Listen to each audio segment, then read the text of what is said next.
In Bali, I was shocked by the state Bali was in, just like plastic wise, and then Bangkok surprised me by being extremely clean. A mix of tradition and new innovation and a lot of different people, right? It's this melting pot, but it's a new era. I don't know, I can't describe it. It's very nice. And then there's the locals that are extremely nice and respectful. I love it. I miss that in Europe. But it is a bit more difficult if you want to stay longer, and especially if you want to apply for a digital nomad visa that exists in Thailand, which is cool. Vietnam doesn't have it yet, I believe. Getting to know the neighbors, making some friends, and to then move again, and then again, and again, and again. This, constant moving. Very nice. It used to be very nice. It used to be my life, and I loved it very, very much. And I, back in the day, could actually never imagine to one day wake up to wanting to have my own proper fixed home. Hi guys, Maria here from Maria Unleashed. Welcome back. Today I'm going to take you behind the scenes and we will talk a little bit about what it's actually like to work and travel from remote and very beautiful destinations. So you've probably seen them all, the thumbnails trying to sell you a part of the truth that is a paradise for sure. But there's also the other side. And today I want to really take you behind the scenes and give you a glimpse into my daily life. And then you decide for yourself whether it's a paradise or not. And I will also today show you a little bit of the differences between being a backpacker, a digital nomad, and an expat, because they are different things and people confuse them. Many people, they actually go, they take the best parts of all worlds and then they make that, digital nomad, right? They just stamp it as digital nomad. And I'm like, well, no, that seems a little bit confused, because what you have in mind is actually backpacking mixed with having money in your bank account. I don't know.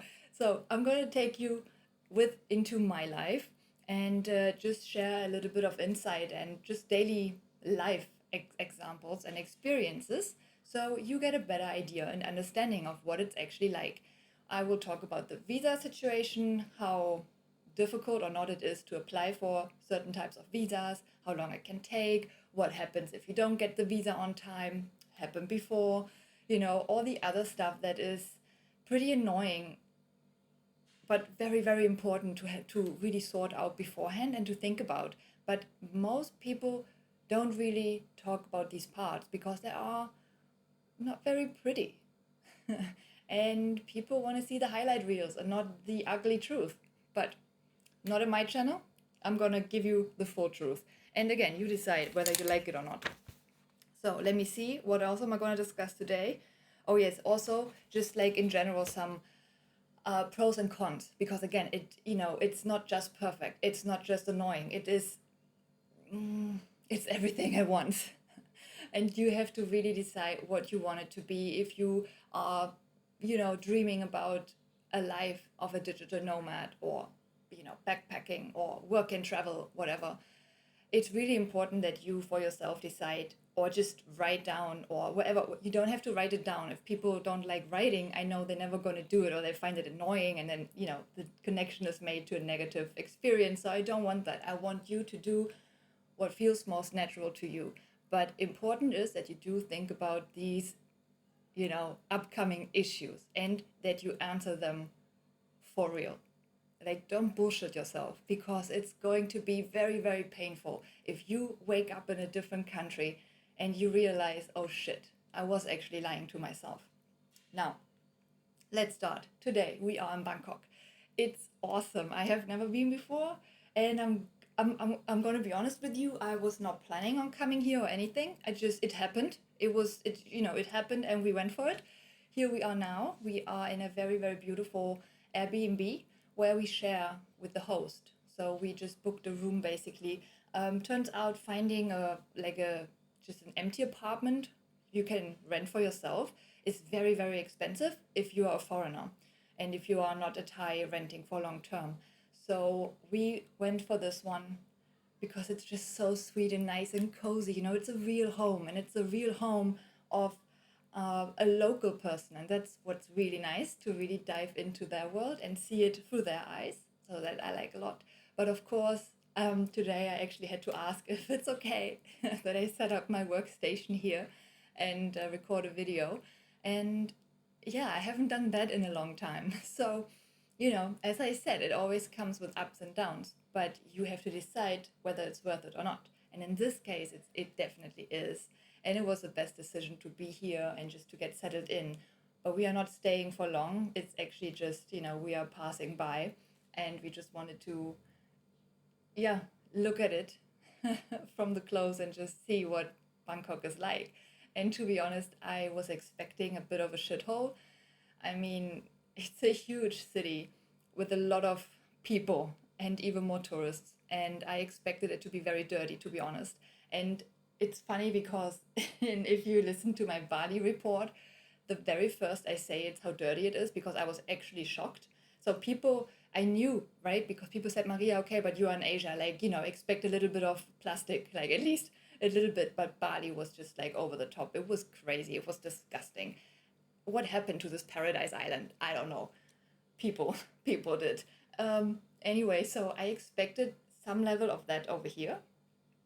Not at all. Not at all. I was literally like walking and I'm looking around and just, stepping out of the airport. And like for the very first time, it's just, okay, hello, big city Bangkok. And I'm like, dude, is that extra tidy here or what? Did they mop the floor outside, right? We are not inside the airport. We are outside on the street, on a busy street. And it's like, damn, it's clean. So funny. Like in Bali, I was shocked by the state Bali was in, just like plastic wise. And then Bangkok surprised me by being extremely clean. Again, I did not expect it. Maybe that is why. I was just like, whoa, okay, something's off. Like, is it clean? It was crazy. It reminded me of London actually. So back in the day, London was extremely clean as well, like well maintained. And it almost, I don't know why, but it's a lot of memories from London come up here, and it's like, wow, it is not London, and it is so different because it is Asia. Totally different building sites, but still it has this same city vibe. And again, very clean, very tidy, very pretty, especially all the parks, or not all the parks. We went through one that was a little bit like, oh, are we gonna make it out of here? We did. People here are so nice, so sweet, so friendly. So I can really just recommend coming here. Check it out for yourself. Unfortunately, big cities are not for me. I have to say, as much as I wanted it to be, but it's just not anymore. I had my fair share of big city life. I enjoyed it a lot. And now I feel that I am needing, a quieter environment, which is perfectly fine with me. But if I was 19, or if I were 19 again, I would definitely move to Bangkok and not to London. I would come here instead because right now it just feels it's a great mix of tradition and new innovation and a lot of different people, right? It's this melting pot, but it's a new era. I don't know, I can't describe it. It's very nice. And then there's the locals that are extremely nice and respectful. I love it. I miss that in Europe. And again, just seeing how tidied up everything is over here. It's nice. It's like, okay, cool. It's safe to walk outside in a park at midnight. Um, that's again, as I said, like we walked through one park that looked a little bit dodgy, and it felt like, where are we now? How are we getting out of here? And still, it was perfectly fine. People are actually friendly and just nice, just normal. It's so cool. So yeah, very big fan. And in general, Asia is amazing. We've been traveling several countries now, and it feels it's nice. I would really like to spend more years here. But as I said, sometimes it's just a bit difficult with the visa. In Thailand, we are allowed 60 days, and then we are also allowed to apply for a 1 month extension, I believe. So that's nice. It's just nice to not have to worry about it upfront. You can literally come here and enter without any upfront visa application, which is really, really nice. And um, we're very close to the airport, so it's possible that you guys hear the airplanes. But I hope it's all right. But uh, yes, so visa to Thailand, very easy, very straightforward. But it is a bit more difficult if you want to stay longer, and especially if you want to apply for a digital nomad visa that exists in Thailand, which is cool. Vietnam doesn't have it yet, I believe. We looked into that, but we couldn't find anything regarding, a digital nomad visa. But Thailand has it. But you really have to make sure to read, all the stuff that you need, and usually you need a certain amount of money. And different countries have different regulations and a different amount of money you need to provide. So some say you are good to have, I don't know, X amount of money, that you made X amount of money in the past 6 months. Other people want, or other nations want, that you have X amount in your bank account right now. What happens after or before doesn't really matter. So you can even ask someone to, transfer money over to your account. You apply with this amount of money, and then you can literally transfer it back, and it would be fine. Which is interesting, as it doesn't make a lot of sense in my world. But hey, I had that already happening in South Africa, and it was so frustrating because it didn't make any sense. And I was like, but so, yeah, accept what you cannot change. That's hard for me. But anyway, so really look into it up front to make sure that you are applying for the correct visa, and then also that you have all the money and everything else they need you to have. Um, I believe in, oh, I can't remember. I looked at so many different countries, but it was, I believe, if I'm not mistaken, oh shit, I don't wanna tell you anything not true. So I don't want to give you false information here. So look it up yourself, just to be on the safe side. Again, I've looked at so many different numbers and visas, but I know it is definitely possible here in Thailand, and I know that you can apply for a 5-year visa if you are a digital nomad. So yeah, good news. Um, the tricky part, like even if you do get the visa, if you are allowed to stay a year or two or three or five, you will have to find accommodation. And this is, so far, is it's usually the most complicated. It used to be a whole lot easier back in the day. So when I started traveling 16 years ago, it wasn't such a big deal. You would always find really nice accommodation for a very good price. Or what else did we do? Especially when I lived in London, we just swapped homes basically. So when I go to Cape Town for work, I have someone come from Cape Town to London, or we do, this type of situation where we just swap. Sometimes I just rent it out to someone without making any profit. I just, always wanted to have someone in my flat to take good care of it. And then I always found that someone would give me his or her property and say, hey, take good care of it. So it was a really nice exchange almost going on. And nowadays, you barely find that anymore, and it's very expensive. So finding really nice, comfortable places is very hard. It takes a lot of time, and it is very expensive. As I said, like, this was the nicest option, and we are now sharing with the host. And yeah, you have to like it. If you want your privacy, then just expect to pay more money, or to live outside of the city. So again, it is the both sides of it. Like, you're either paying for it, you can afford it, or you have to move outside, or you settle for sharing a house or a flat. And then many places here don't have a kitchen. And I know for some people, especially, friends in New York or so, they are used to not having a kitchen. But, well, we in Europe, we love cooking. I'm saying we in Europe, that is somewhat exaggerated, of course, but it's still like, I'm used to having a kitchen, and I like having a kitchen, and I like making my own food. So that would also be something that is a bit annoying for me. So I definitely want to make sure to have a kitchen. If you don't mind at all, if you just want to take advantage of all the street food here, you can, and then you won't have a problem at all in finding a place in the city. Um, but that's definitely a huge part that is a bit more annoying, or actually a lot more annoying than it used to be. Finding good accommodation, finding a place that's actually not just built for tourism, or the quick, this quick tourism. This just, you have sometimes, or in Bali we had that as well. So many people, like, a turnaround is so insane, and nobody really gives a shit about the place.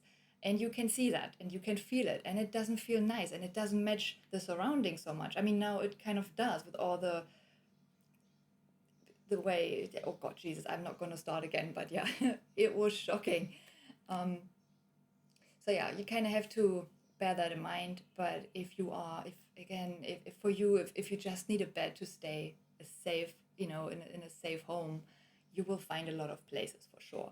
If you are coming with a family, if you are a digital nomad, or if you are, I don't know, if you work here or whatever, then I don't know, you probably wouldn't want to stay here and share with another adult and raise your family. Or I don't know, would you? Again, you have to make that decision. I'm just saying, really, keep that in mind to kind of, I'll balance both options. And if you are really happy with it, again, that's what I'm saying. Don't try to bullshit yourself into believing that you could make it work somehow.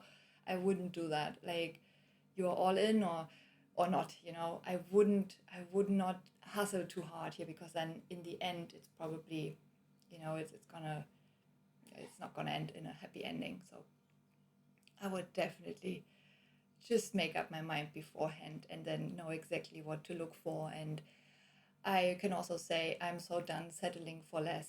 I used to do that a lot, especially with housing, but I'm so done doing that, because in the end, and that, as I said now, just don't try to do this. Oh, I can figure it out somehow. I will make it work if I just get this. I was so desperate in finding a place that I would again settle for less, for quality that's pretty shitty, or exactly what I never wanted to have, right? So I move out of this flat to have, and then I have my little list of things that I really want to have.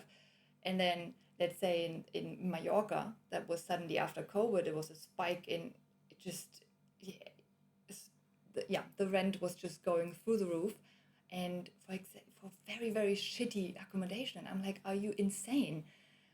But then what do you want to do? Live on the street? So, I take a flat that was actually what I exactly didn't want to have. And I signed a contract again, and I felt like, oh, well, great. So it's very frustrating. And yes, maybe for a time you can make it work, but in the end you will be frustrated and unhappy again. So yeah, that is at the moment what we are really trying to figure out, where to stay, where to have our long-term home, because it just seems very, very difficult at the moment and very expensive.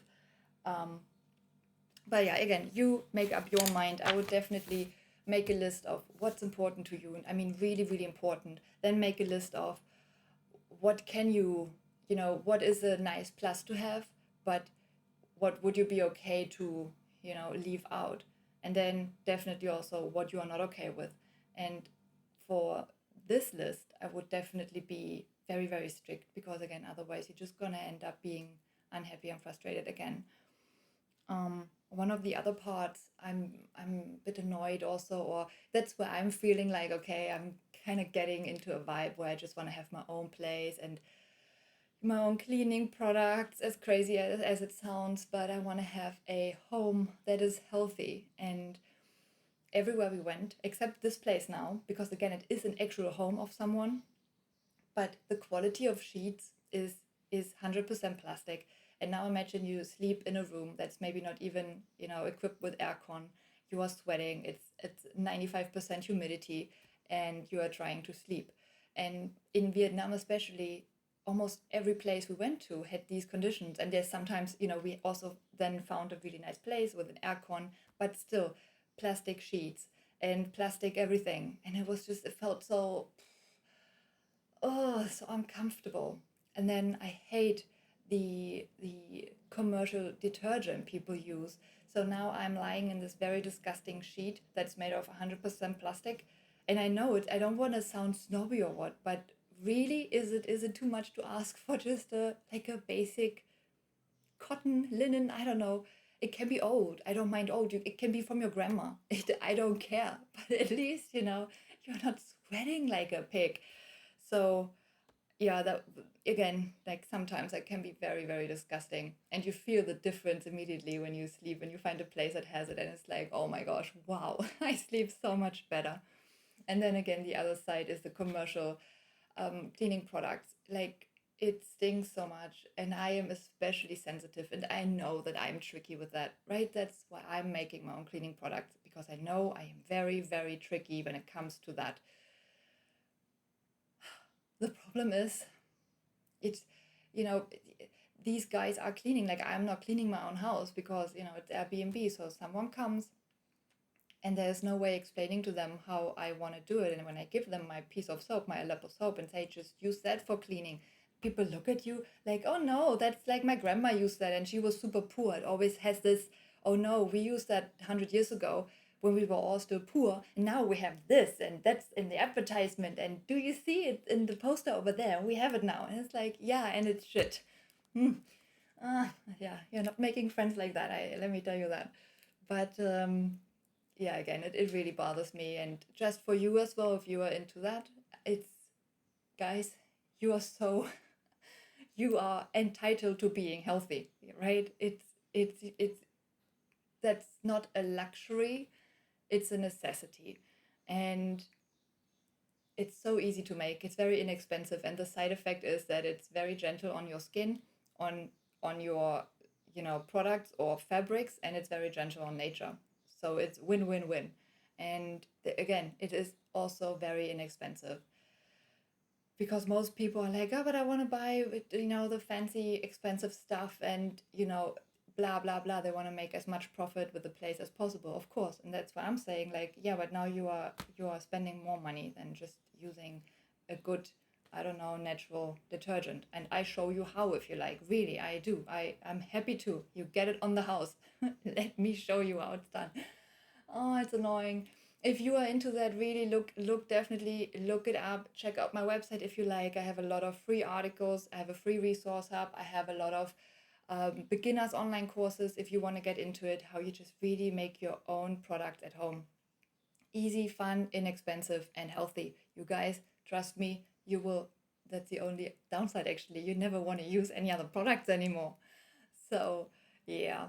But again, if you are also using the fake um, scented commercial detergent, and if you use a lot of it, especially, and if it literally is, if it's like, it sticks to your clothes, the sheets, and you are literally living in it, you are sleeping in it, you are then wearing the clothes on your skin all day long, and all the chemicals, you know, our skin is not a plastic shield that is, you know, it is absorbent. You absorb everything from the outside, and imagine you just sleep in it, and yeah, no, I don't want to do it anymore. So for me, that's a shitty and annoying part, actually. And yeah, if you are new to that, you might think she's crazy, she fucking lost it. I don't blame you, because that was me at some point, and now I've actually tried it, and I've been doing it for over a decade. And again, I'm never doing it any other way again. So yeah, I feel it's time to just have my own place and my long-term place, and I really hope I'm gonna find it. But yeah, that's just for me, right? Again, if you are not bothered by it, and if you don't care about it, then you won't find it very hard. So that's that. Um, the constant moving is another part that's kind of getting on my nerves, but that again is it's a very personal decision. It didn't bother me when I was in my 20s at all. It's, you know, yeah, long distance flights, and this, you know, scheduling and the visa, and do I have everything, and is there an onward ticket. Some countries, they are actually super strict with it, and some say they want it but they never ask for it. So right, you never really know what you get. And yeah, again, back in the day, I didn't really care too much, but nowadays it's really like, okay, we just settled, we just really started liking the area, getting to know our way around, you know, getting to know the neighbors, making some friends, and to then move again, and then again and again and again, this, you know, constant moving. Very nice. It used to be very nice. It used to be my life, and I loved it very, very much. And I, back in the day, could actually never imagine to one day wake up and to wanting to have my own proper fix home. I was actually like sometimes like a little, you know, I made a little wish, little prayer. I was like, oh, please, one day I want to wake up, and I want to feel that too. What other people feel, because I didn't have it. I didn't have this. Oh, I want to settle now, and I want to start a family now, and I was 25 or what. I didn't have that, and I love being on the move. But at some point, I was literally like, will I ever have this wish or need to settle down? I could not imagine it. It was so far away. And now I arrived and I'm like, okay, nice. At least I made a count. I really have to say, I'm so glad that back in the day, I didn't settle because someone else told me to or because people or society wanted to tell me I have to do it. I have to put, I have to fit in the little box. I was just living my life on my terms and it felt amazing and it felt right at the time. And now I'm feeling, okay, maybe this chapter has actually just finished and it's time to just turn the page and start a new chapter. And again, I remembered that just recently that back in Cape Town, yeah, I was back in Cape Town where I was like, oh, will I one day wake up and actually be happy to have a full-time home in one place and be happy to live there and be happy to decorate it? I never bothered to, I was never the, oh, let's decorate the place kind of girl, because why? I'm barely here. I'm always on the move. I'm moving out anyway, and carrying all this shit is annoying. So, nah, not for me. So I'm very happy to wake up to now feel that I'm also capable of feeling that. It was just not my time back in the day. And now I struggle to find a long-term rent. Yay. I'm telling you, it is not getting easier, but it is, I don't know, I guess I am a little bit more calm and settled. And sometimes I do take it with a lot of humor, to be honest, but I'm like, okay, maybe it's just time to laugh and dance and have a drink and I just forget about all the struggle, and just dance through the rain. I don't know. So let me see what else is most annoying for me. Oh, yes, the partying neighbors. Another one.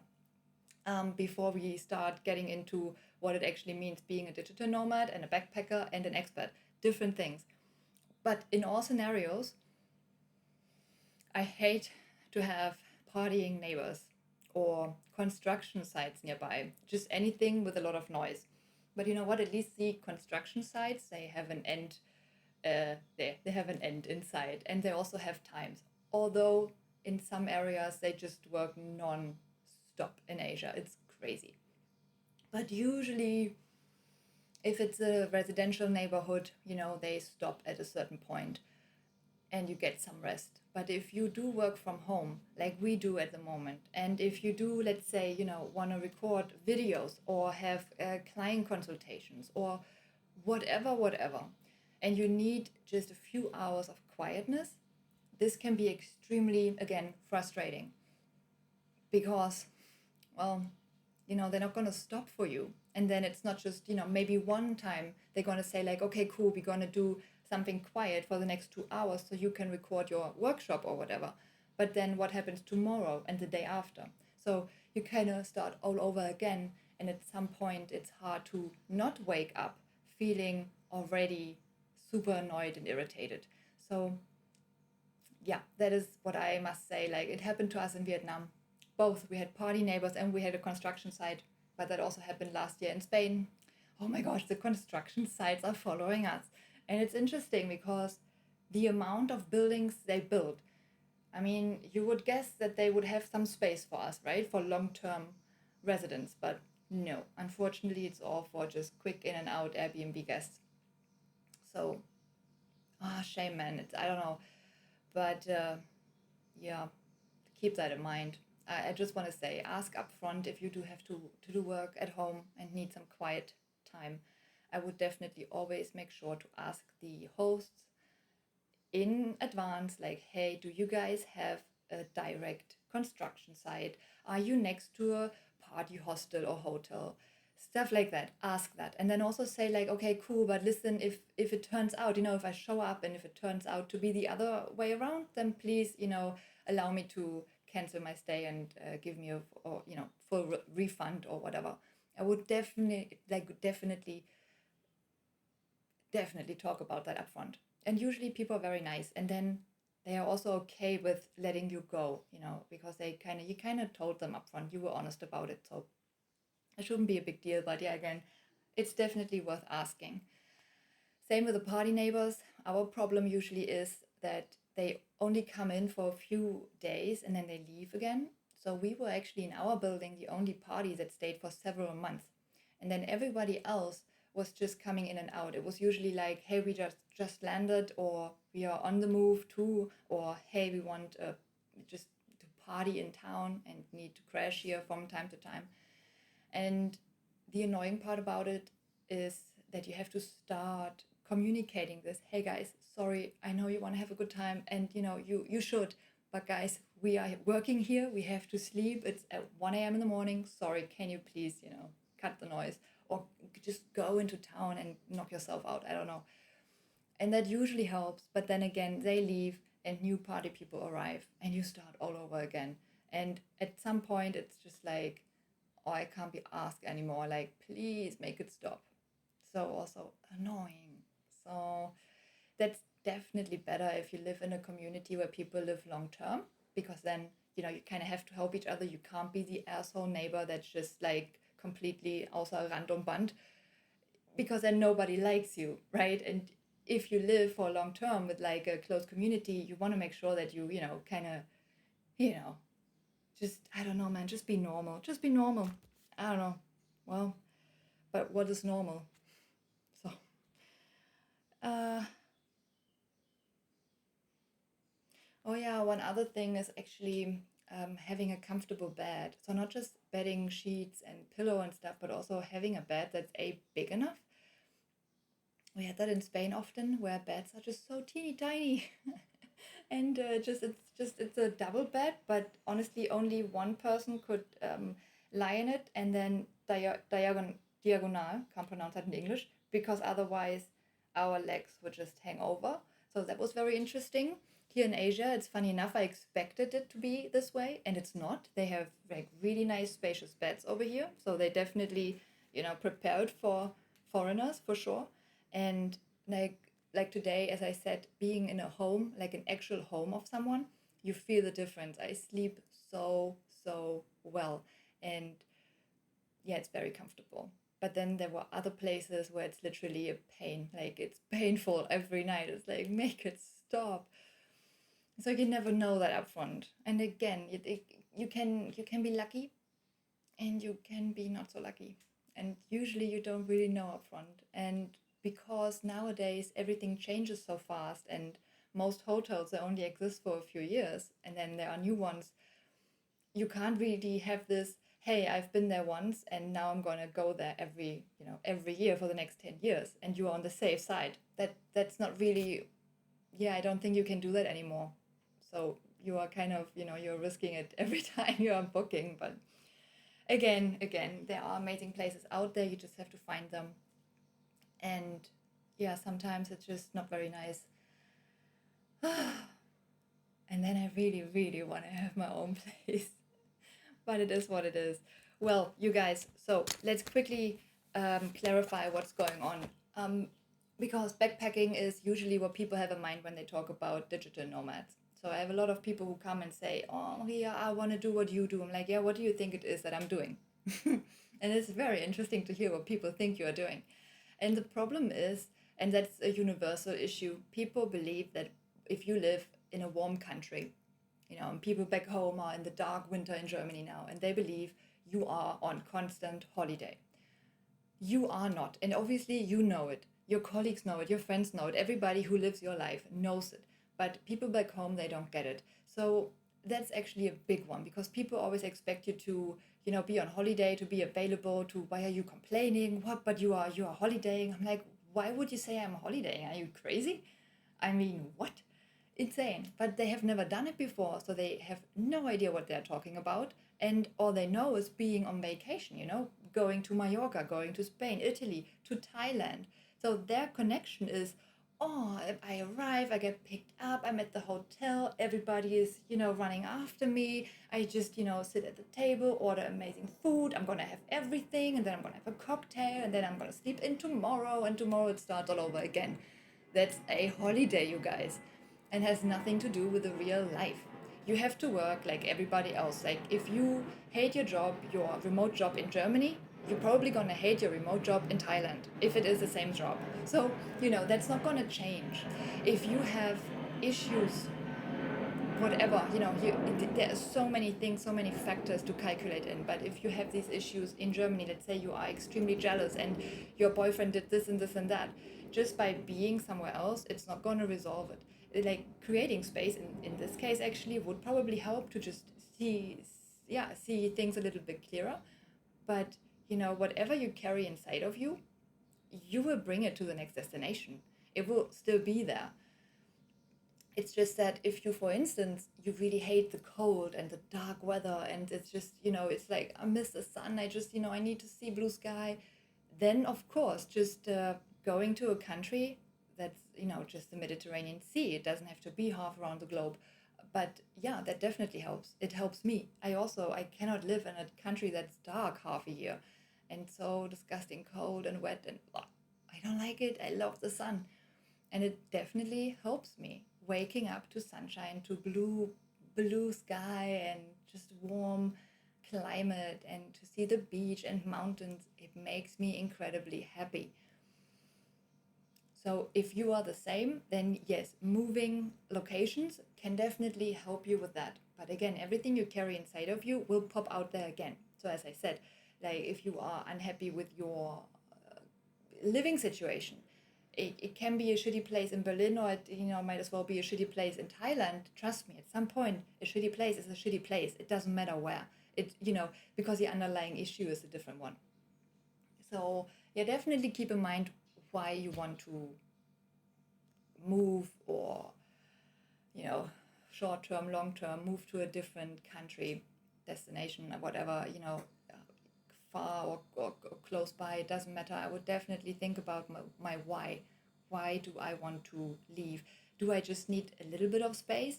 Because that means you don't have to apply for a full on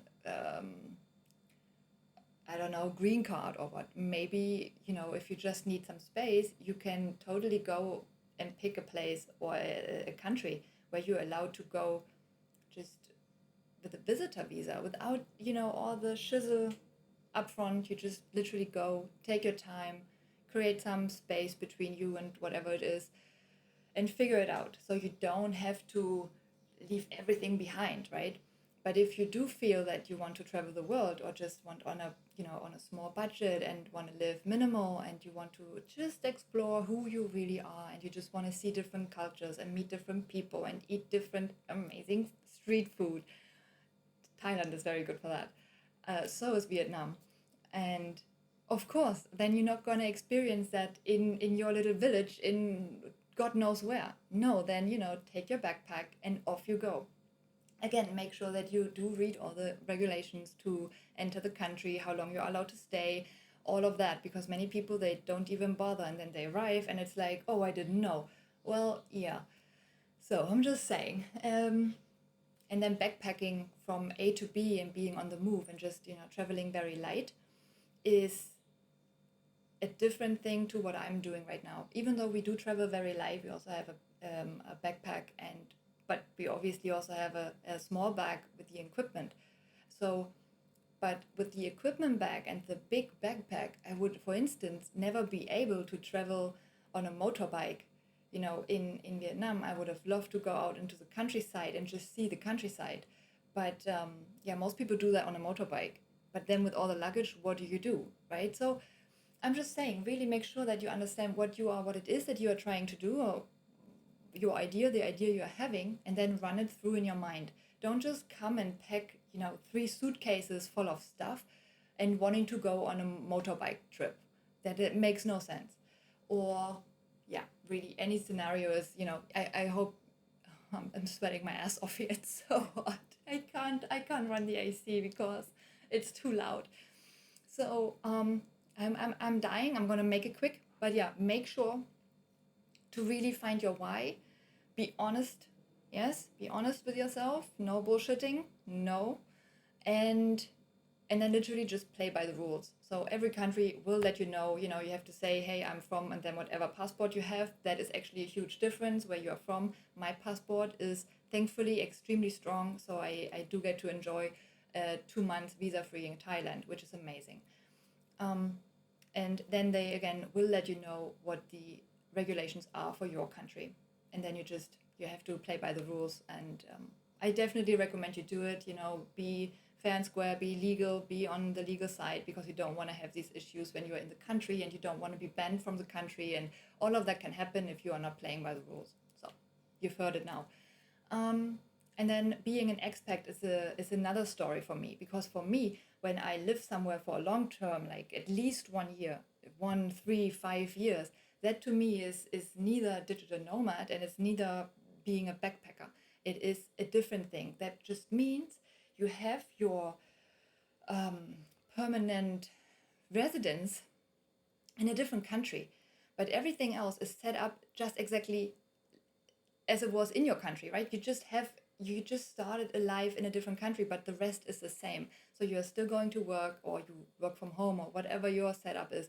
You are doing everything you would do in your country right now. It just happens to be a different country. And as I said, if you do like the cold, the hot weather, the ocean, the mountains, whatever, you can pick and choose your dream destination and then find a way to make it work. Or maybe even apply for a job, and then maybe the job will, take care of you. That's all possible. But it is definitely 3 different things, because when you are backpacking and when you are partying, having a good time, you have a different need for different things than, let's say I am working and traveling. I need different things. I need constant electricity. I need good Wi-Fi connection if I want to work. I need, well, at least some sort of desk would be nice, and a chair. Again, it doesn't even have the best quality. It doesn't have to be the best quality, but still, in order to make it work and to run my business, I do need a few things. Where as a backpacker, you don't. If you have a power cut, who cares? Who cares? You just party on, it doesn't matter.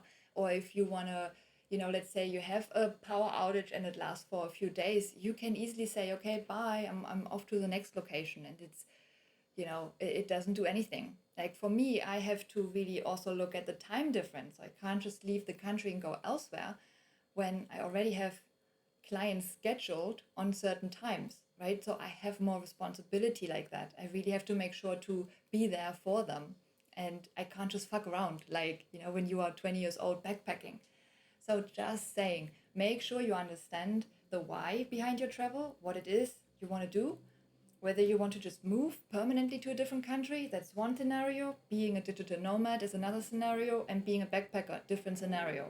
And all of these require different things. And every one of those actually has pros and cons. And you just have to make sure that you understand why you're doing it and your needs also. Be honest to yourself. Don't bullshit yourself into believing that you don't need electricity. Oh, I don't need running water. Oh no, I'm so cool, I'm so minimal.